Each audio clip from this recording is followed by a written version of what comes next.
So, hello everybody, it's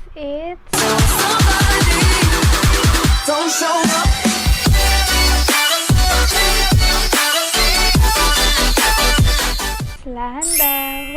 Welcome back to my YouTube channel. At kung bago ko pa lang sa aking channel, don't forget to subscribe my channel and click mo na rin yung bell button para ma-notify ka pag may bago na naman akong i-upload na video. So, ayun, may panibago na naman tayong video ngayon. At ang ating panibagong video is nakikita nyo sa ating title, magsi-shave tayo. Magsi-shave tayo ng ating face, sa kilay, sa bikote, at sa buong mukha. Since hindi pa rin tayo makalabas para magpa-shave ng ating kilay, ng ating buong mukha, so tuturuan ko kayo kung paano ko ginagawa yung pag-shave sa aking mukha at sa aking kilay. At yes, tama kayo nang naririnig, sinishave ko po ang buong mukha ko dito sa mga banda dyan at dito ang aking bikote. Hindi lang po kilay ang aking nilinisan, kundi mukha din. Kaya ko siya sinishave kasi nakakadagdag yon ng kinis ng ating pagmumukha, nakakadagdag clear skin siya, lalo na pag naglagay tayo ng foundation or cream sa ating mukha, sobrang kinis. So, yung mga ginagamit ko para mag-shave ng aking face ay etong moisturizer. Kahit anong moisturizer na gamitin nyo, yung sa akin kasi aloe vera lang ang meron dito, kaya ito yung gagamitin ko. Tapos, itong pang-ahit ng kilay. Ayan.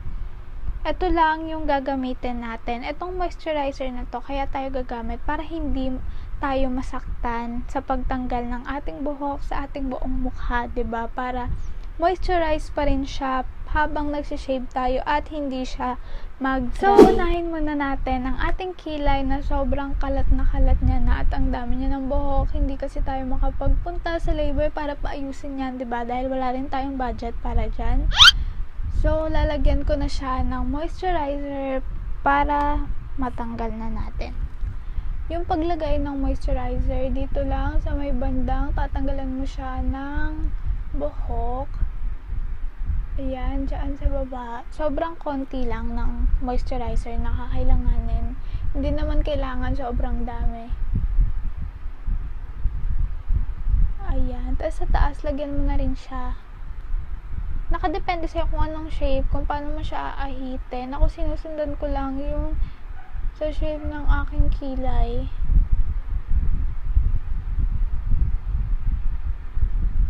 Then,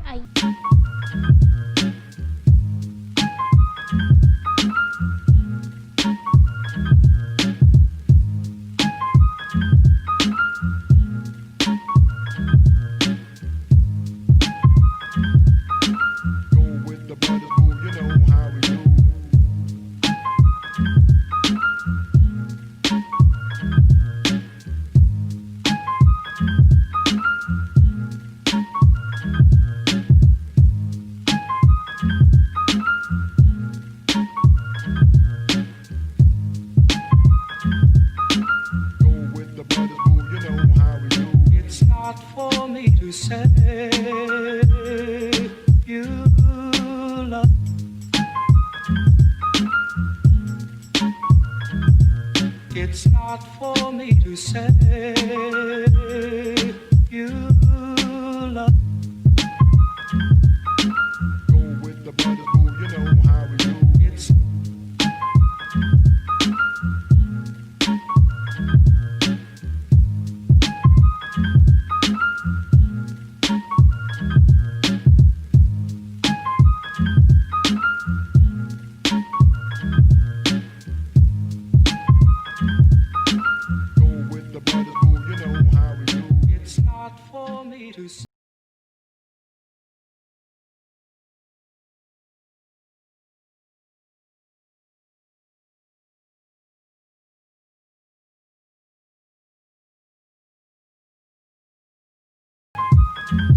natapos na natin ang ating kilay at ayan, malinis-linis na siya. Ang ina-next natin ay yung dito naman banda sa ating bigote.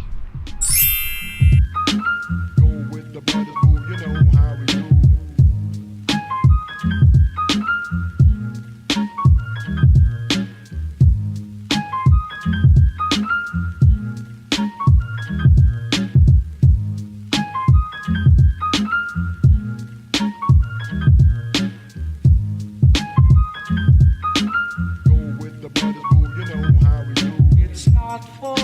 say you love.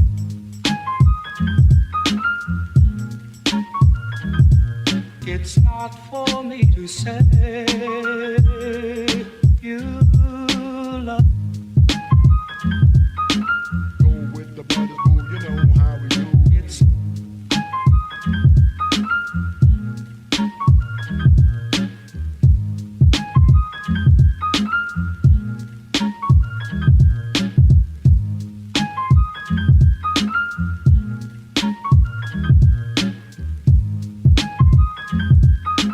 Go with the brothers, boo, you know how we do. it's not for me to say.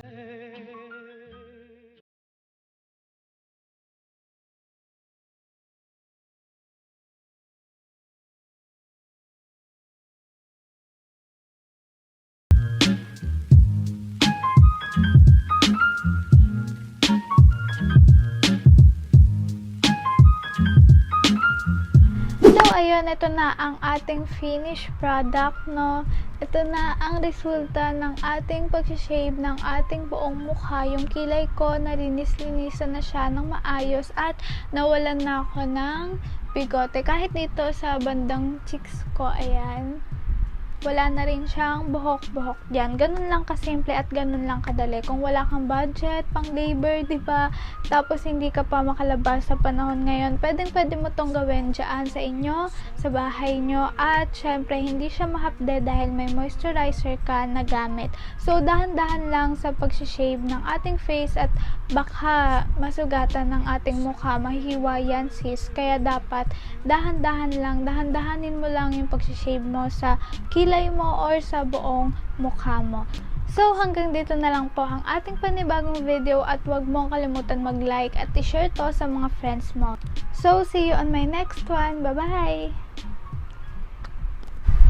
So, ayun, this is a shoutout video kasi muntikan ko na naman siya makalimutan. Buti na lang naalala ko habang nag-e-edit ako at ayun, ginawa ko siya ngayon. So, shoutout kay John Ray Bravo na nag-sponsor sa akin ng load na 50 pesos. Sobrang solid yung pa-sponsor mo na load, ha. Thank you doon. At mag-add nyo siya sa Facebook. Alam ko nag-stream din siya. Then, shoutout din kay Queen Predes.